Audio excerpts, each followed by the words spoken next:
let's move away from the fighting world. Let's move away from stem cells. Let's talk about politics for a moment here, especially in today's current state of affairs, like what is happening here in the United States. How people have to be so PC. We have to watch what we say. Anything that comes out of your mouth can be either racial or profiling or bias or politically incorrect. We're now being told that we should allow our children to declare their own sexuality. Now we have men that can identify as being a woman, and they're now competing into women's sports. What do you think about some of this craziness, Ken, that's happening in our world today? Yeah, well, I can honestly say that I don't think it's fair for. Wait, you have a chance at a comeback now. I'm not going there. I just think it's unfair that you can say that a man who has all the physical abilities of a man to be able to compete in a woman's event. To me, I think that is wrong. You're taking away a woman's dream who has worked her whole life to compete in the Olympics and take a gold medal, and then allow a man to step in and actually take that from him. That's a change. You know that? Because I've worked my whole life for my dreams, and I had to take it all away by a woman. So, I think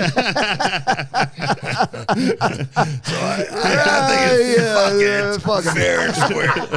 Fair and square. Yeah, I see where Don's coming from. Yep. I'll take the high road on that. I got no pity for none. Yeah, like I said, it's just hard to know what it took, especially with what I know about sports, with what I know about competing and reaching that level of being great, and then have it snatched away from you from something that shouldn't be there. That's just the way I feel.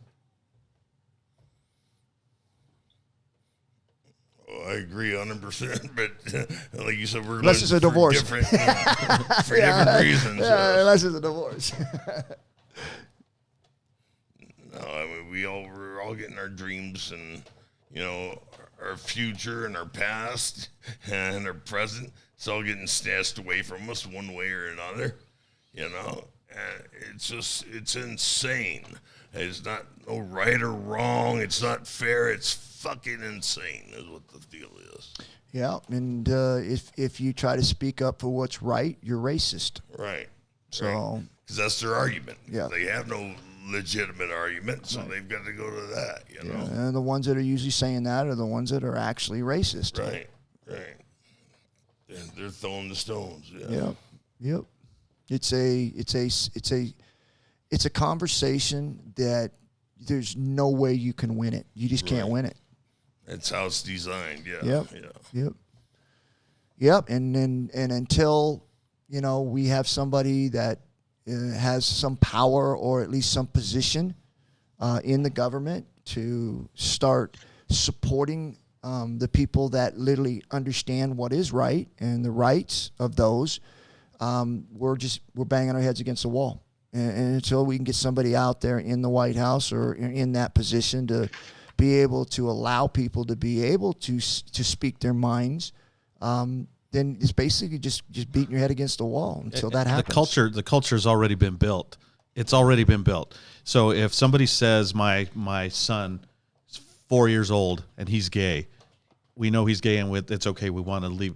And if I stand up as a man and say, how the hell do you know? Does he know he's gay? He doesn't even know what the hell sex is. How the hell? And now I'm toxic to masculinity. You know what I mean? Now I'm the bad guy because, I don't know. Just it's ridiculous. It's just. You can't say anything nowadays without somebody getting offended. Right. Yeah, I had an issue where I was going through the airport, and I'm all about treating people how they want to be treated. If you feel like you're a woman and you want to be treated that way, even though you're a man, I got no problem with that, right? I got no problem with that. That's what you want, fine. But on the other hand, on the flip side of that, then you need to make sure that I'm able to treat you that way. Because if you're actually put in a position to where this person that literally considers himself a woman is now working at a TSA security department and is searching men. How do I get the opportunity to treat you the way you want to be treated if you want to be that woman, but now you're actually searching me? And I'm supposed to say, well, hold up now. You want to be treated a certain way, but now you're putting your hands on me because now you're in a position of power, and I have no right to say, wait a minute, I don't want this person doing that because this person wants me to treat them as a woman. But if I speak that, then now all You're of a sudden homophobic. I'm a homophobic. And I'm like, well, You're hold not up. getting on an airplane. Right. You're going to that little room and you're going to get searched properly. Right. And it's not like I don't want, because if that's what they want, fine, I got no problem. That's their world. But then why put me in that position to where now all of a sudden you're saying you're a woman, you want to be treated as a woman, but now you're being hired as a man to search other men while they're going through the airport. And to me, that's like a very contradicting position, because we're being told that no, if they feel like they want to identify as a woman, then you must treat them as that. No problem. But then don't put them in a position of a man. Where does it end? Does it end with the guy, say a PE coach, starts to identify as a woman? Now he's handing out towels in the women's locker room because he identifies as a woman. Is that going to go over? Right. That's where I have the hard time, whereas you're being asked to do something which you're okay with doing because if that's what they want, it affects me none. So if that's how you want to be, fine. But then don't confuse me. Don't put me in a position where now I don't understand what you want, how you want me to treat you now. Yeah, don't ask me to dinner. Right. So yeah, so it's very, very confusing for a lot of us, where we're okay with however this is happening, but then you're actually doing something else that isn't lining up with what you're asking us to do. Right. What do you think, Dan? Well, no, again, spot on. It's to me, it's like you're either man or you're a woman. It's to me, there really isn't too many fuzzy lines. You might, if you want to identify, well, just like what Ken said, I could care less if you want to do naked cartwheels. Just do them in your backyard. Don't do them in the front yard. I don't want to watch you doing your naked cartwheels. So it's don't do it in the airport. Most people that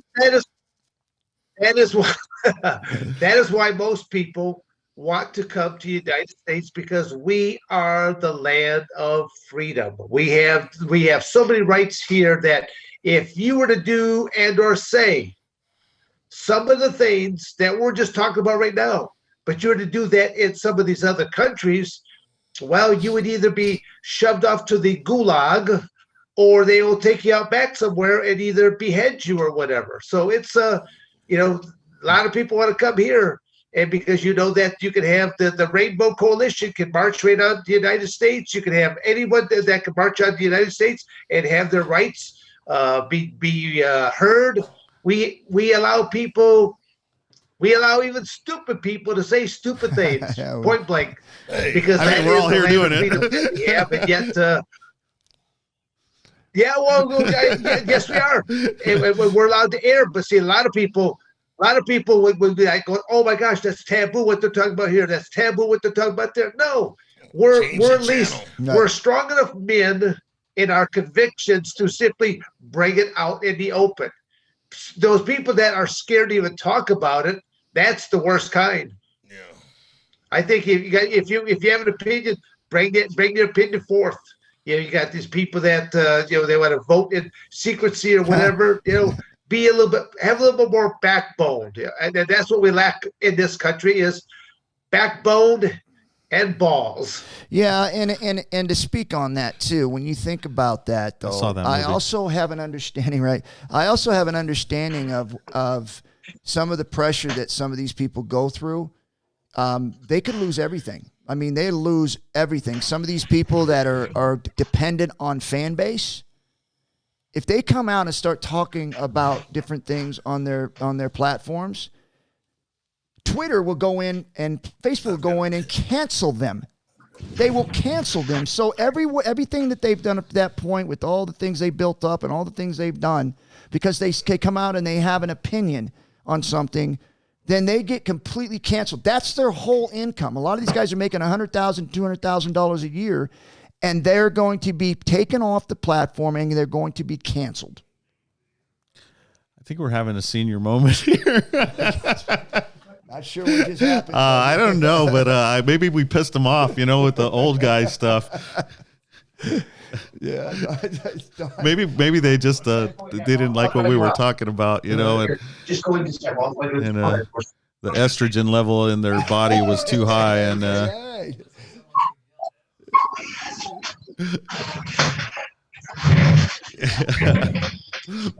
did somebody say everyone with a big ass mustache walk out of the room? Did I miss anything? Yeah, you and your buddy got up at the same time and walked out of the room. I know that Don Frye went off in one direction. Well, no, I'll let you know. Okay, I'm actually back here. I'm back here in Coldwater, Michigan. I'm actually inside my office of my training room, and my son-in-law and my daughter and two of my grandsons just stopped by, and they're inside the training facility so that they can. It's sort of referred to as the insane asylum. It's padded walls, padded flooring, so they can go in there and they can go crazy, and they're not going to get hurt. There you go. And they also have a blow up house, bouncy house that they can jump into and have a lot of fun. So it's Ken, how many grandchildren do you have nowadays? 15 grandchildren. 15? Wow. Yeah. Wow. Yeah, that's a lot of me. What's youngest to oldest? Yeah, my oldest is in college right now. She's 19. The youngest was just born February 18th.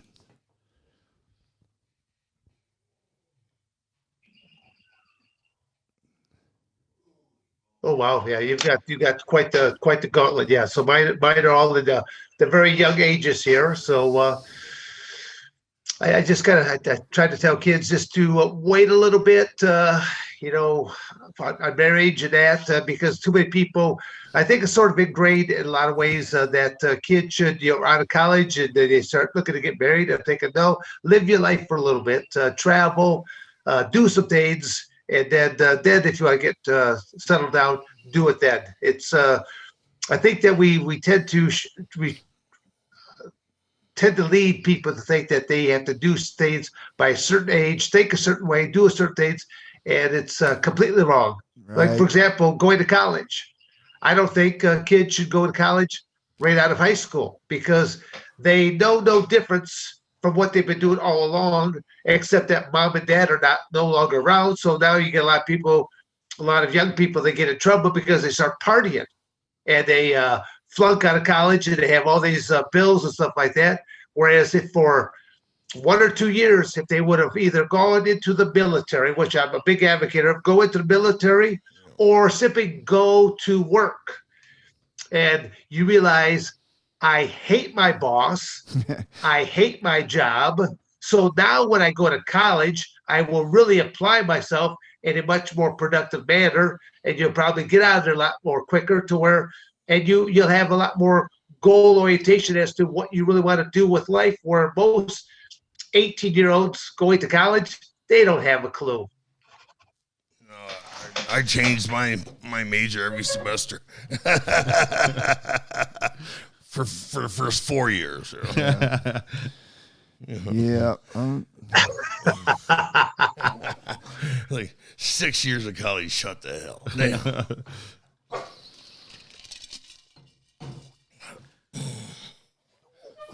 No, I think Dan's right. You've got to get a chance to get out there in the real world and see what life is like working for a living. Man, it sucks. I mean, just working for the summer, construction in the summer or what have you is completely different than doing it for real because you're still living with mom and dad. Right. They're still paying your bills. You're not getting a real outlook on the real life. Yeah, you get to spend your money on whatever you want. Yeah, go buy some new shoes, go do this, not pay your bills and stuff, and use your whole check just to survive. Yeah. So it's a fake. You played Marine for a couple of years, right? Yeah. You got to do what you got to do. Yeah. I mean, that was my one regret. I didn't go in the military. I wish I would have. I did. Yeah. I was in the Marines. Yeah. No shit. Yeah. Semper Fi. I didn't know that. Yep. Yeah. 89. So it was at 88, 89. Yep. Did the 3 months. Story behind it. I broke my neck. I broke my neck. Yeah. And when I signed up, the recruiter said, "Don't tell him." Right. I didn't tell him. Even though they shaved my head and there was holes in my head from the halo I had on. And I got, not 6 weeks in, 2 weeks prior to, because I went to the San Diego one, boot camp. MCRD San Diego. Yeah. You're Hollywood Mount Motherfucker, right? Of course. Yes, right. So that's where we were at. And the firing range and all that stuff. And I was platoon. How they change it. They were changing them all the time, right? The minute I got as a platoon leader, where my bed was in the front, and you had the barracks and where the officers were in the front. Yeah. I was in that the whole time, right? Most of the time they changed me in that all the time, but I was in it the whole time, and I had this PT score that was good through the roof. I mean, I was really physically gifted, and I was going through it, killing it. And 2 weeks prior to all this happening, there was this. Wasn't the senior drill instructor, but it was one of the assistant drill instructors, pulled me in the office in front of the whole people where you can look into the window. Yeah. And so I was in there, and I was sitting down at the desk, and this guy standing up was a tall dude. And he said, "Hey, your grandfather died." And he was in the Air Force, right? And so he passed away. And so I got teary-eyed.